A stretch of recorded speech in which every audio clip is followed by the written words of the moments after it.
Magnus Carlsen lolos ke semifinal Charity Cup seusai menghentikan perlawanan wakil Amerika Hans Niemann. Dia nantinya akan berhadapan dengan Ding Liren, sementara Le Kong Liem yang juga lolos akan ditantang Jan Christoph Duda. Salah satu kemenangan Magnus atas Hans Niemann didapat dalam 37 langkah melalui tema pembukaan Italian Game, varian Two Nights, tapi setelah D3 transposisi ke Gioco Piano. Sampai di sini kedua belah pihak rokade H3, D6, C3, dan A5. Benteng E1, H6, D4, gajah B6, gajah B3, dan benteng E8, kemudian gajah ke petak C2. Hans Niemann mendorong pion ditukar, menteri makan, lalu gajah kembali. Menteri D6, kuda D2, pion E4, tapi kuda menyerang menteri, menteri D8, dan kuda E5. Gajah E6, gajah F4, kuda D5. Magnus mengambil pion, dan setelah benteng diserang, kuda ditukar ancaman pada menteri. Pion makan kuda, kemudian Magnus melepas pertukaran pengorbanan. Benteng makan, gajah E5. Magnus punya gajah monster. Menteri G5 dimainkan, menekan sayap raja, tapi dinetralkan dengan kehadiran menteri di petak F3. Benteng D8, kemudian Magnus memusnahkan gajah gelap. Pion makan membuat dia memiliki dua gajah yang sangat powerful. Selanjutnya dia melangkah pion C4 serangan pada kuda.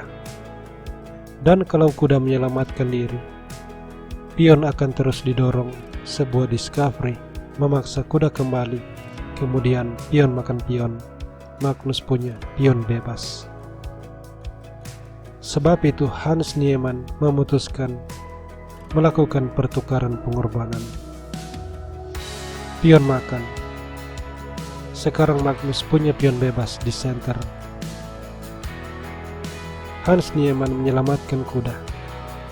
Kemudian discovery, sebuah skak. Raja lari.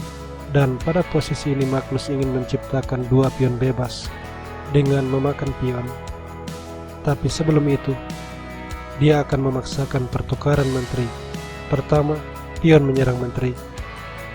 Menteri makan dan sebuah forking. Kuda skak, raja lari, mengulang serangan pada menteri. Menteri terpaksa ke petak G4, kemudian menteri ditukar. Pion makan. Dan barulah pion makan pion. Magnus punya dua pion bebas.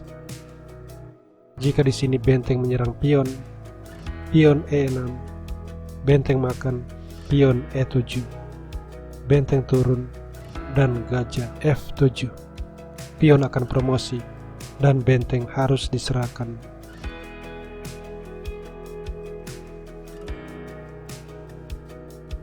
Hans Niemann memilih kuda G5 dan E6, raja G6, E7, benteng E8, kemudian benteng E1. Kuda menyerang benteng, benteng E3, kuda D4, dan B7. Setelah kuda kembali menyerang benteng, Magnus menaruh benteng di petak E6 skak. Dan Hans Niemann menyerah karena kalau raja lari ke petak F7, benteng makan pion, sebuah discovery. Raja makan pion dan benteng skak. Raja menghindar. Benteng ditukar. Raja makan, pion promosi. Kalau raja lari ke petak G5, gajah A4. Kuda makan pion, tapi gajah makan pion. Ancaman pada benteng. Dan sesudah kuda makan gajah, benteng makan benteng. Raja bergerak, pion promosi. Kuda makan, dan benteng makan. Magnus dipastikan menang.